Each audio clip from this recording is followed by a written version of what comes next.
Hey guys, this is Catalin. Thank you so much for joining again. Today I have a special guest, Patel. Thank you so much for joining us.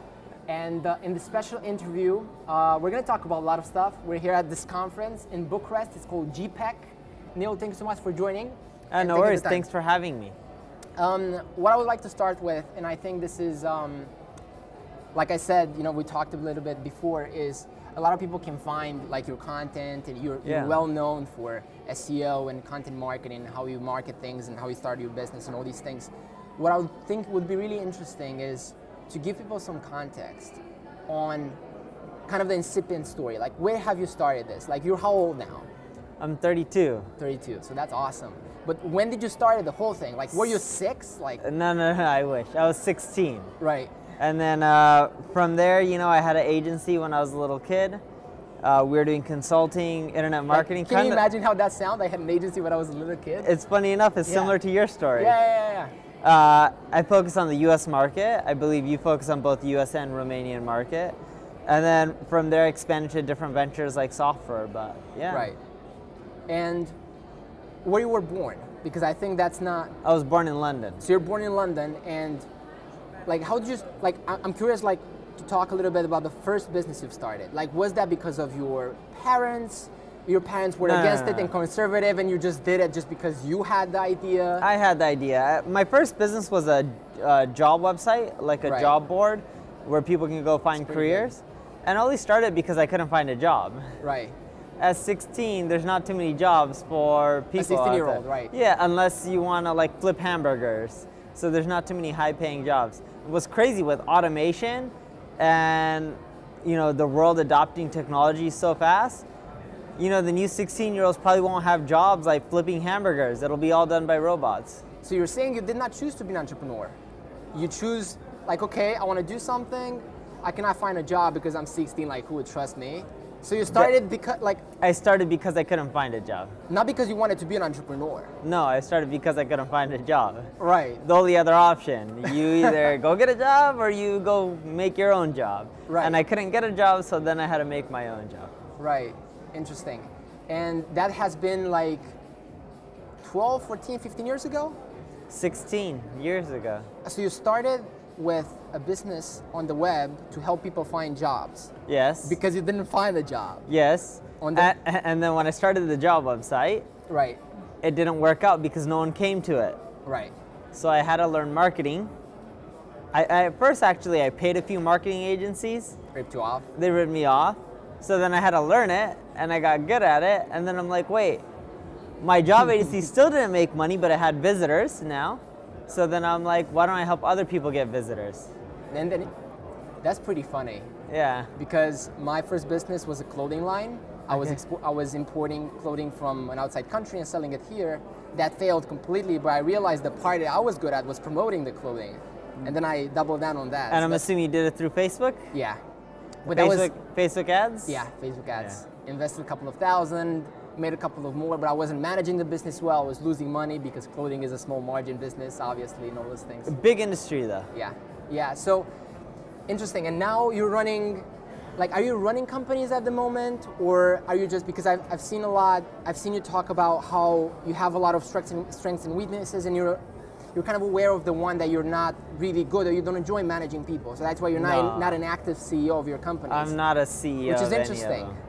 Of any of them. Kissmetrics, I know you're not because of, so I just focus on the marketing and evangelism and lead generation. I don't do anything when it comes to, how would you say, like the day-to-day management, sales. I don't have to do any of that. And when did I barely go into the office. And did you realize you didn't like that and you didn't want to do it, or you just liked it but you're not good at it and you were like, I'm curious, where did the switch happen? Because you were started as a CEO, then you realized it's not working out in happiness variables, or... That's correct. So I put someone else in place who could run it. My co-founder of my agency, he's a much better operator than me. He runs it all. I understand. And because talking about your strengths and weaknesses, I think that's an interesting thing to do. I know for me, I have a lot of weaknesses that That's the first thing I did, subconsciously, for some weird reason. Just hired somebody that's technical. I have no idea how that does. What are yours? My strengths or weaknesses? Yeah. Which ones? Let's start with strengths, because that's the good part. Traffic acquisition, right. Anything marketing. I'm really good at making deals. I'm good at sales, although I don't like doing it. That's mainly it. I don't have too many strengths. And weaknesses, a lot. Pretty much the rest. Pretty much the rest? Yeah. Isn't that funny? Yeah. You only have to be good at one thing. If you're you have to be great at one thing. If you're great at one thing, the rest is fine. You don't have to do the rest. Mm-hmm. You should try to learn it, but ideally you should be focusing. Right. And how would you say the kind of this mentality apply into your whole life? Because you do have a lot of strengths and weaknesses, and I've heard this story. I think in your interview with Mind Valley, with Vision, which was Malaysia. Amazing interview. Yeah, I figure out everything. So, I have this mentality in my personal life too. Like, I can cook and clean, but I don't do that because, one, I don't have the time and I'm never home. But two, I do what I'm good at, you know what I mean? I believe everyone should focus on their strengths. Malcolm Gladwell's 10,000, is it 10,000? I believe, 10,000 hours. 10,000, hours to really become an expert at something. Become your expert, and then from there, worry about the rest, right? You can fill in the gaps or have other people help you fill in the gaps. But I don't just do this in business, I also do this in my personal life. Because what you're doing now, I think it kind of shows your self-awareness in regards to where you see in the future. Like, because you're in the forefront. You're in the front for analytics, for software, for all these things, which you've started because you've seen the kind of the opportunity in there and all those things. What would you say to people that want to, people that are watching right now are either C-level people or that are entrepreneurs and people that want to start their business? So what would you advise them in terms of how should they start it? Because I think a lot of people have ideas. Like, everybody has ideas. Yeah, of course. But it's easier to buy an idea off of that guy and do it yourself than them doing them themselves. So what would you think is the advice they would give somebody that has an idea and doesn't know how to put it in action? Whatever that, it's software, whatever it is. This is harsh, but you got to figure it out on your own. Right. If you can't figure out how to start a company, you're never going to succeed because that's the easiest part. I'm not even saying get to profitability. If you can't just figure out how to start, there's no way you're going to succeed. Because that really is the easiest part. How hard is it to come up with the idea? It may take some time, but any idea isn't going to be a good one, and just test it out. You may be lost, but if you can't figure that out on your own, you're not going to be able to figure out the rest. Right. And that's what I tell everyone, because a lot of times people come to me like, how do I start a business? Well, you're probably not cut out to be an entrepreneur. If you're asking me that. Yes. You have an ad agency, right? Yes. Did someone teach you how to start an ad agency? I haven't asked anybody for anything for the first 2 years. How long have you been doing it? Probably 3 years. Okay, 3 years. Really. So 4 years, 3 years, whatever. really. Yeah. But you're probably doing around 4 years. And you eventually, slow start, I'm guessing, but you figured out how to start it on your own. That is the easiest part. Would you agree? I do. For me, it's interesting. I think skills can both be kind of gained. I don't have to ask anybody and do it, and can both be learned. Yeah. I think you're playing on a weakness. If you know what I mean? If you're asking anybody how to start a business, if you're reading 25 books on how to start it, and you still don't do it, and meanwhile I'm having my 6th employee or something, you're playing on your weakness. You're never gonna win. You can still do it, but you're never gonna be competitive with me or with you that you're just doing it because that's your thing. Yes, but exactly. If you can't figure out how to create, you're not going to be able to figure out how to grow, how to solve problems, how to deal with lawsuits, how to deal with taxes. There's all these other things that are involved in the business that most people don't talk about, but starting is the easiest part. And if you can't figure that out on your own, you're probably not cut out to be an entrepreneur, because yes, you can get mentorship and help here and there, but it's not always there, and the help isn't there to always when you need it, right? So it's a bonus. It's a bonus. But I always tell people, you can't rely on others as an entrepreneur. And if you can't figure out things early on, then you're not going to figure out later on. Sure, as you're bigger and you grow, yes, you have other people to rely on because you're making more money. But that's not how it works at the beginning. Right, and what would you say are other things that you know you have or you have developed that allow you to do all that you're doing? Because I heard you talk about critical thinking, which is something that Elon talks as well, like Elon Musk. He gave kind of a similar answer. He was asked in a Tesla factory, like, I want to start a business, what would you do? He's like, if you're asking me that, no, if you're looking for motivation, you probably shouldn't do it. Yeah. That was his answer. And then he went on and talked about seeing the first consequences of things and critical thinking. Yeah, so, most people can't do critical thinking, and more importantly, think outside the box. Is that natural for you? It's very natural for me, but for most people it isn't. Right? Because like, the problem with being an entrepreneur is, most people, a lot of them use logic, or they read something and they just try to replicate whatever they read. The problem that you have is, even if the answer you're given is very logical and you try to apply it to your business, it doesn't always work because there's constraints. Sometimes you don't have enough time or money or resources, whatever it may be. So you have to think outside the box.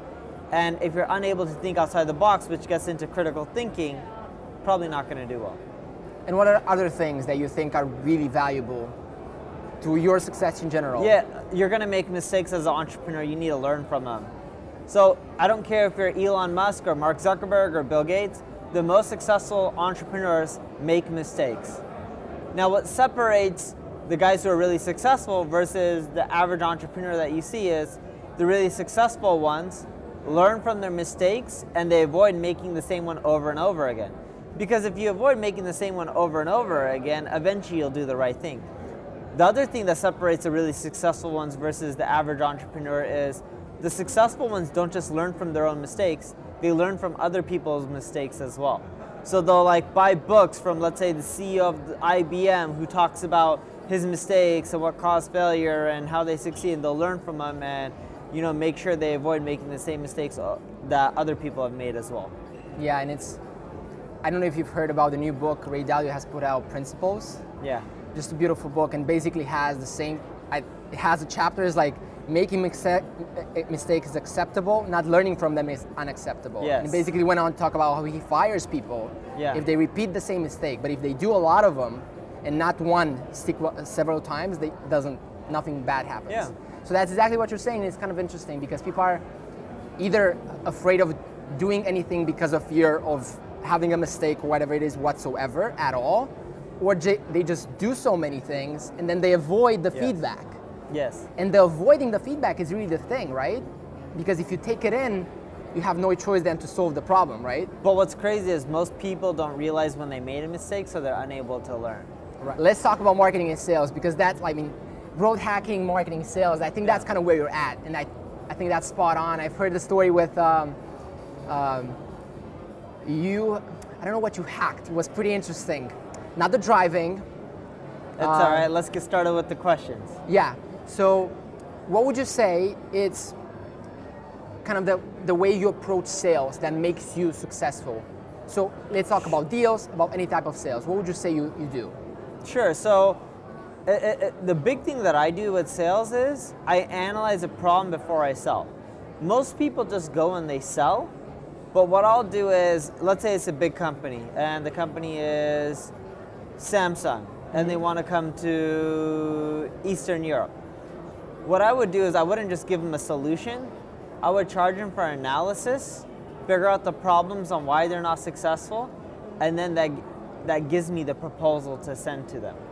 So think of SWOT analysis. Like an audit. Yes, strengths, weaknesses, opportunities, right? So when you're doing a SWOT analysis and you show them, because a lot of the people that work at these large corporations, they come from MBA schools. They're used to doing this and they're taught this.